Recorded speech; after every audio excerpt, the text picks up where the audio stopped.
Hello students, welcome to life science class.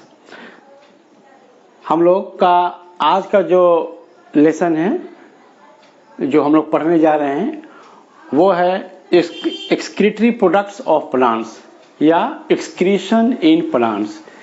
इससे पहले के क्लास में हम लोग पढ़ चुके हैं कि एक्सक्रीशन किसे कहते हैं, एक्सक्रीटरी प्रोडक्ट्स क्या होते हैं, एक्सक्रीटरी सिस्टम क्या होते हैं, ये तमाम चीज़ें हम लोग जान चुके हैं। आज हम लोग सिर्फ पढ़ेंगे कि पौधों में कौन कौन सा एक्सक्रीटरी प्रोडक्ट्स पाए जाते हैं। तो सबसे पहले देखिए, आपको यही से बोर्ड पर समझ में आ रहा है कि पौधों के एक्सक्रीटरी प्रोडक्ट्स यानी पौधों के जो अखराजी मादे हैं उन्हें दो हिस्सों में तकसीम किया गया है। एक नाइट्रोजीनस एक्सक्रीटरी प्रोडक्ट्स, दूसरा non nitrogenous excretory products. Nitrogenous products से आप समझ सकते हैं कि इसमें नाइट्रोजन लिखा हुआ है, यानी इसमें नाइट्रोजन पाया जाता है। ठीक है। अच्छा, नाइट्रोजीनस प्रोडक्ट्स को हम लोग अल्कालॉइड्स भी कहते हैं, ये इसका दूसरा नाम है। नॉन नाइट्रोजीनस प्रोडक्ट्स, इसमें आप समझ ही रहे हैं कि इसके अंदर में जो भी प्रोडक्ट्स हैं, खराजी मादे हैं, इसमें नाइट्रोजन के अंश नहीं पाए जाते हैं। तो हम लोग इन्हीं का मुताला करेंगे कि नाइट्रोजीनस प्रोडक्ट्स कौन कौन से हैं, नॉन नाइट्रोजीनस प्रोडक्ट्स कौन कौन से हैं। तो आइए सबसे पहले हम लोग मुताला करते हैं नाइट्रोजीनस प्रोडक्ट्स के बारे में। यहाँ पर देखिए लिखा हुआ है कि कौन कौन से नाइट्रोजीनस प्रोडक्ट्स पौधों के हैं। एक है क्विनिन, निकोटीन, कैफीन, थीन, मॉर्फिन, कोकीन, डेटुराइन, रेसरपिन। ये है नाइट्रोजीनस प्रोडक्ट्स। और नॉन नाइट्रोजीनस प्रोडक्ट्स में कौन कौन से हैं? गम्स, रेजिन्स और लैटेक्स। ये मेनली तीन तरह के नॉन नाइट्रोजीनस प्रोडक्ट्स होते हैं। तो सबसे पहले हम लोग देखते हैं नाइट्रोजीनस प्रोडक्ट्स के बारे में। किताब खोले, किताबी में लिखा हुआ है, उसी को हम देखकर समझा देते हैं। पहला क्विनिन, ये सिनकोना की छाल में पाया जाता है। ये सिनकोना एक दरख्त है, इससे एक होम्योपैथिक मेडिसिन बनती है जिसका नाम है चाइना, याद रखिएगा। तो ये सिनकोना जो दरख्त है, उस दरख्त से क्विनिन जो है दवा बनाई जाती है और ये मलेरिया में इसका इस्तेमाल होता है। दूसरा है निकोटीन, ये तंबाकू की पत्तियों में पाया जाता है। आपको इसमें इसे याद रखना है कि किन पौधों में पाया जाता है, इसका इस्तेमाल क्या होता है, इससे ज़्यादा कुछ नहीं। तो निकोटीन तंबाकू के पत्तियों में पाया जाता है और ये जानते हैं कि तंबाकू जो है नशावर चीज़ है, इसे खाने से नशा होता है। ठीक है। तो ये निज़ाम असाब पर अंदाज होकर नशा पैदा करता है। कैफीन, ये कॉफ़ी के जो सीड्स होते हैं उसमें पाए जाते हैं। कॉफ़ी के प्लांट्स आप लोग देखे होंगे, जो लोग भी अगर पहाड़ी इलाकों में टूर किए होंगे तो पहाड़ों के ऊपर जो है ना कॉफ़ी के दरख्त या पौधे पाए जाते हैं, तो उनके बीजों में ये जो है वहीं से ही कैफीन निकलता है। इसे भी जो है माने इसका असर जो है दर्द के एहसास को कम करता है। ये एक पेन किलर का तरह काम करता है। इसी तरह से थीन, ये चाय के पत्तियों में पाया जाता है और इसका फ़ायदा क्या है कि ये निज़ाम एसाब को सुकून बख्शता है। मॉर्फिन, ये अफीम आप लोग नाम जानते होंगे, अफीम का तस्करी होता है, स्मगलिंग होता है। ठीक है। तो अफीम के जो फलों के छिलकों से ये हासिल किया जाता है। ये भी नशावर चीज़ है। ठीक है। इसके इस्तेमाल से बहुत ज़्यादा जो है गहरी नींद आती है।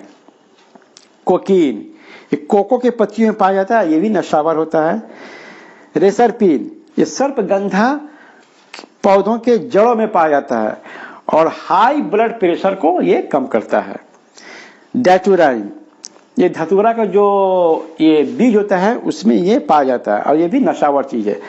तो मेनली ये जो है अल्कालॉइड्स या नाइट्रोजीनस प्रोडक्ट्स है। तो किन किन पौधों में पाया जाता है इसका आप नाम याद रखेंगे और इसका इस्तेमाल से भी याद रखिएगा, इससे ज़्यादा कुछ नहीं। अब हम लोग चलते हैं non nitrogenous excretory products of plants. इसमें तीन हैं, गम्स, रेजिन्स और लैटेक्स। गम्स तो आप जानते ही हैं, गम्स उर्दू में कहते हैं, इसको गोंद को कहते हैं। तो ये किन दरख्तों में पाया जाता है? देखिए लिखा हुआ है, ये बबूल, सजना और अमरा वगैरह के दरख्तों में यह हासिल किया जाता है। इसका इस्तेमाल इतना आम इस्तेमाल हम जानते हैं, गोंद का इस्तेमाल जो है ना चिपकाने में होता है, ठीक है, कागज साटने में इसका इस्तेमाल होता है। अच्छा, अब दवा के तौर पर भी ये इस्तेमाल होता है। इसी तरह से 2 नंबर है रेजिन्स। रेजिन्स का सबसे बड़ा जरिया जो है पाइन का दरख्त है। पाइन दरख्त जो है ये माउंटेनस रीजन में पाया जाता है, पहाड़ी इलाकों में। अच्छा, रेजिन से क्या बनता है? रेजिन से तारपीन, वार्निश, फिनाइल, अच्छा लकड़ी का पॉलिश और कॉस्मेटिक्स के भी सामान बनाए जाते हैं। अच्छा, हींग भी एक किस्म का रेजिन है। अच्छा, ये हुआ रेजिन्स के बारे में। अब है लैटेक्स। तो लैटेक्स आप लोग देखे होंगे, ये कटहल का दरख्त या पीपल का दरख्त, उसके जड़ पर वो जो ना सादा सादा दूध की तरह निकलता है और हाथ से आप लोग हो सकता है टच भी किए होंगे, तो लसादार होता है। यही लैटेक्स है जो दूध की तरह होता है, ठीक है।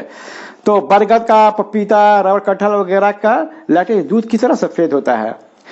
अच्छा, पाराबार के दरख्त और इंडियन रबर से खारिज होने वाले लैटेक्स से रबड़ बनाया जाता है। तो लैटेक्स का इस्तेमाल किस में होता है? रबड़ बनाने में। अच्छा, इरेजर भी इससे बनता है और टायर ट्यूब भी बनता है और बच्चों के खिलौने वगैरह भी बनाए जाते हैं।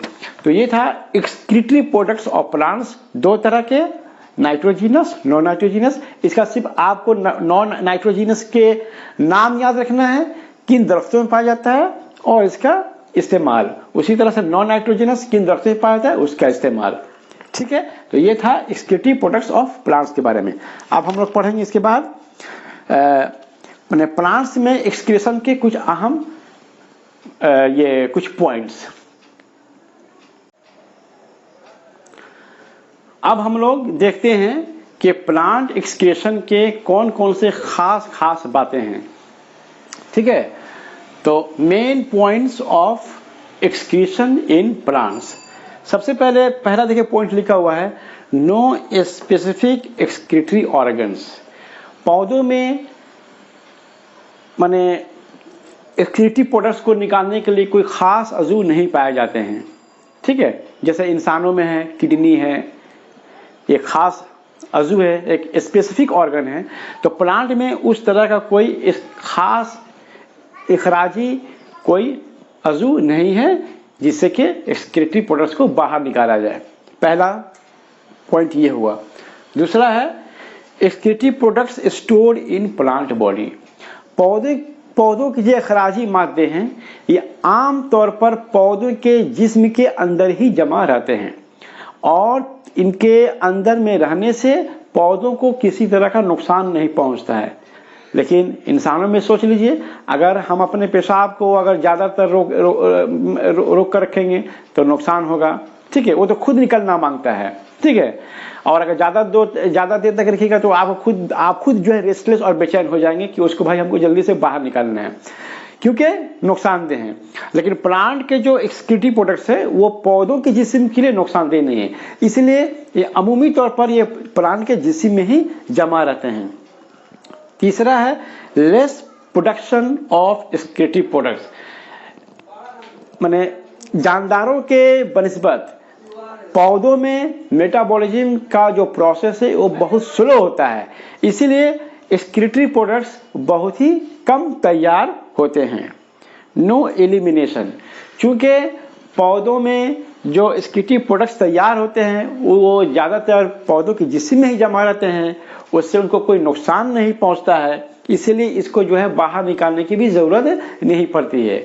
और दूसरी बात यह है, जैसे मिसाल के तौर पर कि पौधों से जो कार्बन डाइऑक्साइड गैस निकलता है फोटोसिंथेसिस के दौरान में, तो वो कार्बन डाइऑक्साइड गैस क्या होता है, फिर जो है वो रेस्पिरेशन में जो है वो उसका वो जो है फिर इस्तेमाल हो जाता है एकदम, ठीक है।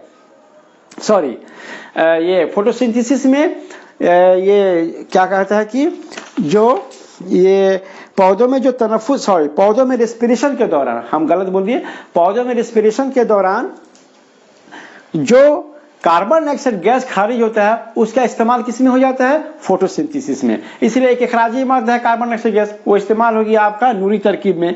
तो अच्छा, दूसरी चीज ये है कि पौधों में जो अमोनिया गैस जो बनता है उसे दूसरे तरह के नाइट्रोजनी मुरक्कबात बना ले जाते हैं और इसलिए इसकी इखराज की नौबत नहीं आती है। तो ये था main points of plant excretion के बारे में। पहला कि पौधों के किसी में कोई खास अज़ू नहीं होता है। दूसरा, इसके एक्सक्रीटरी प्रोडक्ट्स इसके जिस्म के अंदर ही में जमा रहते हैं। तीसरा, चूंकि मेटाबॉलिज्म का प्रोसेस बहुत स्लो और कम होता है, इसी के बायस इसके अंदर जो खराजी मादे हैं बहुत कम पैदा होते हैं और चूंकि ये पौधों को नुकसान नहीं पहुंचाता है इसलिए इसका जो है कोई खास इसका इखराज का जरूरत भी नहीं पड़ता है। अब है mechanism of excretion in plants. Plants किस तरह से अपने खराजी मादे निकालते हैं, मतलब ऐसा नहीं कि एकदम ही नहीं निकलता है लेकिन कैसे निकलता है। तो यहाँ पर दिया है शेडिंग ऑफ लीव्स, पत्तों के झड़ने से, शेडिंग ऑफ बार्क्स, दरख्तों के जो छाल होते हैं उसके झड़ने से, और शेडिंग ऑफ फ्रूट, अब फलों के झड़ने से। जैसे इसी देखिए मिसाल के तौर पर पत्तों का झड़ना, ज्यादातर पौधों के अखराजी मादे पत्तों में जमा होते रहते हैं और जब उनकी पत्तियां झड़ती हैं तो ये मादे भी पत्तों के साथ निकल जाते हैं। मिसाल पीपल, बरगद, आम, साल वगैरह।